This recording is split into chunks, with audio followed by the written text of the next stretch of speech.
പ്രിയമുള്ളവരെ, നമ്മുടെ അതിരൂപതയുടെ ഏറ്റവും ഞാൻ പറഞ്ഞു ബ്ലാക്ക് സാറ്റർഡേ, കറുത്ത ശനിയാഴ്ചയാണ്. കാരണം ഇന്ന് വെളുപ്പിന് ഇവിടെ നടന്ന കാര്യങ്ങളൊക്കെ നമ്മൾ കണ്ടു കഴിഞ്ഞു.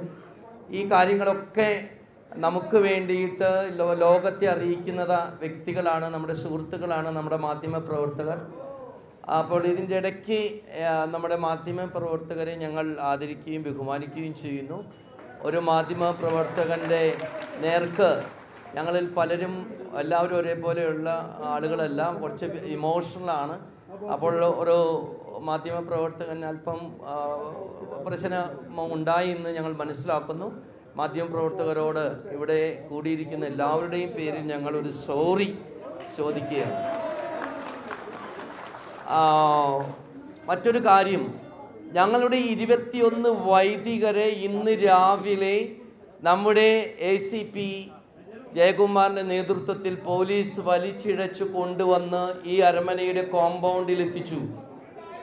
ഈ കോമ്പൗണ്ടിൽ എത്തിച്ചു എന്ന് മാത്രമല്ല, ഞങ്ങളുടെ വൈദികരുടെ തിരുവസ്ത്രം പോലീസുകാരെ കീറി വലിച്ചൂരി. പ്രിയ പോലീസ് ഉദ്യോഗസ്ഥരെ, നിങ്ങളോടുള്ള സകല ആദരവോടും കൂടി പറയണം, നിങ്ങൾ ചെയ്തത് കടുത്ത ക്രൂരതയാണ്, കടുത്ത ക്രൂരതയാണ്. ഇതിനോട് പൊറുക്കാൻ ഞങ്ങൾക്ക് പറ്റില്ല. പക്ഷേ ഞങ്ങളുടെ അച്ഛന്മാരുടെ സഹനത്തിന് ഇന്ന് വൈകുന്നേരം ഒരു റിസൾട്ട് ഉണ്ടായി എന്നുള്ള കാര്യം ഔദ്യോഗികമായിട്ട് അറിയിക്കാനാണ് ഞാൻ ഇവിടെ നിൽക്കുന്നത്. ഞങ്ങളുടെ അതിരൂപതയിൽ അപ്പസ്റ്റോലിക് അഡ്മിനിസ്ട്രേറ്ററായിട്ട് വന്ന ഇത്രയും ക്രൂരത, ഞങ്ങളുടെ അച്ഛന്മാരെ നിരന്തരം സസ്പെൻഡ് ചെയ്യും. ഈ ജനാഭിമുഖ കുർബാനയ്ക്ക് വേണ്ടിയിട്ട് ജീവൻ പണയം വെച്ച അച്ഛന്മാരെ, കുറച്ച് ക്രിമിനൽ ബാക്ക്ഗ്രൗണ്ട് ഉള്ള അച്ഛന്മാരെ കൊണ്ടൊന്ന് കൂരിയ മെമ്പേഴ്സ് ആക്കി വെച്ച് സസ്പെൻഷൻ ഓർഡർ ഇട്ട മാർ ബോസ്കോ പുത്തൂർ രാജിവെച്ചു.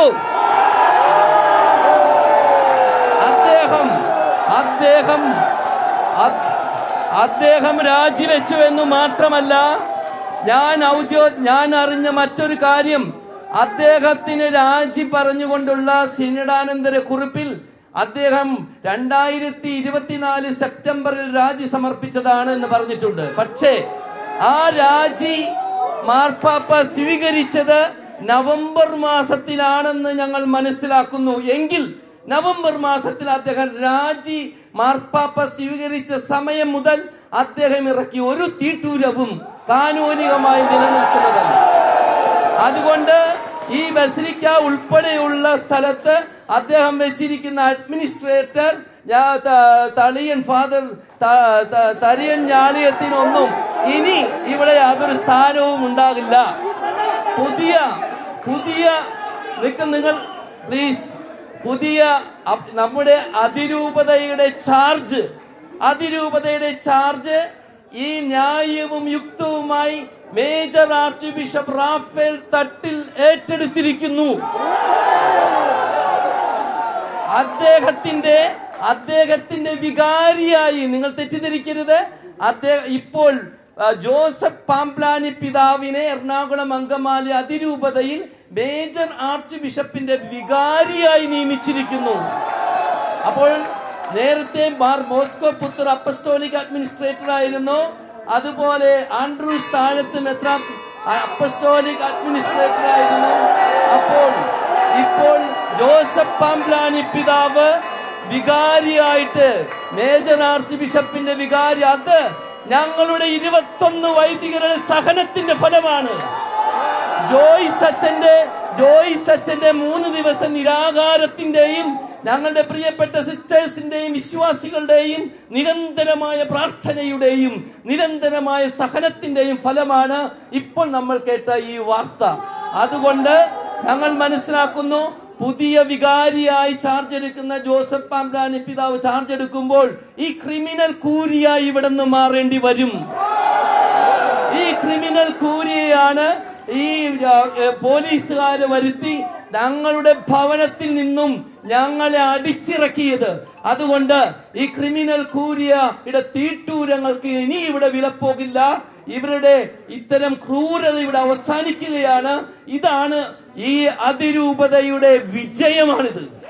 ഈ അതിരൂപതയുടെ വിജയമാണ്. ഞങ്ങൾ ഈശോയുടെ തിരുഹൃദയത്തിന് സമർപ്പിക്കപ്പെട്ട അതിരൂപതയാണ്. പരിശുദ്ധ മാതാവിന്റെ മധ്യസ്ഥതയിലുള്ള സെന്റ് മേരീസ് കത്തീഡ്രൽ ബസിലിക്ക. ഇത് വിശുദ്ധരായ പിതാക്കന്മാർ കടന്നുപോയ സ്ഥലമാണ്, അവരുടെ ശവകുടീരമുള്ള സ്ഥലമാണ്. തീർച്ചയായിട്ടും ഈ ദിവസം കറുത്ത ശനിയാഴ്ചയാണെങ്കിൽ ഞങ്ങളുടെ വൈദിക സഹോദരങ്ങൾക്കേറ്റ പീഡനങ്ങളുടെ ഒരു ഫലമാണ് ഈ പറഞ്ഞ പുതിയ വാർത്ത. തീർച്ചയായിട്ടും ഇതിൽ അതിരൂപത സന്തോഷിക്കുന്നു. അതേസമയം ഞങ്ങളുടെ വൈദികർ ഇന്ന് ഞങ്ങൾ ചർച്ച നടത്തി, എഡിയും വന്നു, ചർച്ചയുണ്ടായി. ആ ചർച്ചയുടെ അനന്തര ഫലം എന്താണെന്ന് ചോദിച്ചാൽ ഞങ്ങൾ എഡിഎമ്മിനോട് പറഞ്ഞു, 2 കാര്യത്തിലാണ് ഇവിടെ ഈ കാര്യങ്ങൾ പരിഹരിക്കപ്പെടുകയുള്ളൂ. ഒന്നുകിൽ ഞങ്ങളുടെ 21 വൈദികരെ അകാരണമായി നിങ്ങൾ അറസ്റ്റ് ചെയ്യാതെ അവിടെ നിന്ന് വലിച്ചിറക്കി ഇവിടെ കൊണ്ടുവന്നിട്ടെങ്കിൽ അവരെ തിരിച്ച് അവിടെ കൊണ്ടുവന്നാക്കുക. അതിനുശേഷം മാത്രമേ ഒരു ചർച്ചയ്ക്ക് ഞങ്ങൾ തയ്യാറുള്ളൂ എന്ന് പറഞ്ഞു. അല്ലെങ്കിൽ ഞങ്ങൾ 21 ധീര പുരോഹിതരും പറഞ്ഞത്, ഞങ്ങൾക്ക് അങ്ങനെ തിരിച്ചു പോകണ്ട, ഞങ്ങളെ ജയിലിൽ കൊണ്ടുപോയിക്കോളൂ, അറസ്റ്റ് ചെയ്തോളൂ എന്നാണ് അവർ പറഞ്ഞത്. അങ്ങനെ അവർ അറസ്റ്റ് ചെയ്യാൻ തയ്യാറായിട്ട് നിൽക്കുകയാണ്. അവരോടൊപ്പം 100 കണക്കിന് വൈദികരും അറസ്റ്റ് വരിക്കാൻ തയ്യാറായിട്ട് നിൽക്കുകയാണ്.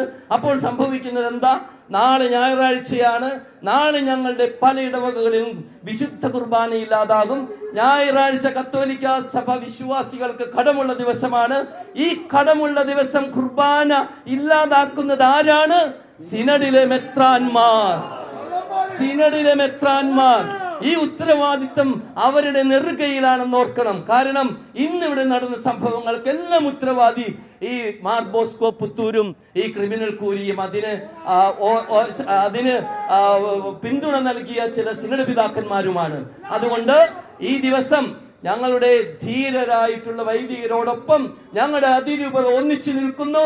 ഈ അതിരൂപതയിലെ മേജർ ആർച്ച് ബിഷപ്പ്, കാരണം നിങ്ങൾ ഓർക്കണം, ഈ major archiepiscopal church of Ernakulam Angamaly എന്നാണ് ഈ സഭയുടെ പേരെങ്കിൽ ഇതിന്റെ എറണാകുളം അങ്കമാലി അതിരൂപതയുടെ ആർച്ച് ബിഷപ്പായി വരുന്നയാളാണ് മേജർ ആർച്ച് ബിഷപ്പ്. അതിന്ന് വീണ്ടും സാർത്ഥകമായിരിക്കുന്നു. മേജർ ആർച്ച് ബിഷപ്പ് തട്ടിൽ ഇവിടെ നമ്മുടെ അതിരൂപത അധ്യക്ഷനായി വീണ്ടും വന്നിരിക്കുന്നു മേജർ ആർച്ച് ബിഷപ്പ്. ആ ആർച്ച് ബിഷപ്പിന്റെ വികാരിയായി ജോസഫ് പാംപ്ലാനി പിതാവ് ഇവിടെ ഈ പ്രശ്നങ്ങൾ തീർക്കാൻ ഒരു സമവായത്തിന് വേണ്ടി മുൻകൈയെടുത്ത വ്യക്തിയാണ്. അതുകൊണ്ട് ഞങ്ങളെ അദ്ദേഹം മനസ്സിലാക്കുമെന്ന് ഞങ്ങൾ പ്രതീക്ഷിക്കുന്നു. കാര്യങ്ങൾ പരിഹാരത്തിലേക്ക് പോകുമെന്ന് പ്രതീക്ഷിക്കുന്നു. അതുകൊണ്ട് തീർച്ചയായിട്ടും ഞങ്ങളുടെ അച്ഛന്മാരോടൊപ്പം ഞങ്ങളുണ്ട്. ഞങ്ങളുടെ 21 ധീര പുരോഹിതരോടൊപ്പം ഞങ്ങളുണ്ടെന്ന് ഉറക്കെ പ്രഖ്യാപിക്കുകയാണ്.